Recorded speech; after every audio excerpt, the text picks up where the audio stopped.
Hey guys, my name is Devin. Today I'm going to show you how to properly set your Joyce Jack. So first note, we have our multiple can sizes that you can set it to. Today we'll be setting it to 16 ounce.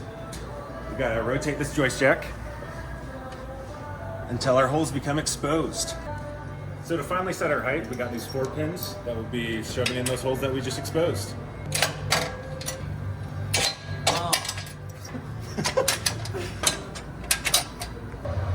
So to lock everything in place, we want to raise the fill head carriage up and get upward tension on these pins. Just want to make sure they're nice and taut in there. And if you have any flex in this bracket up top, that's perfectly normal.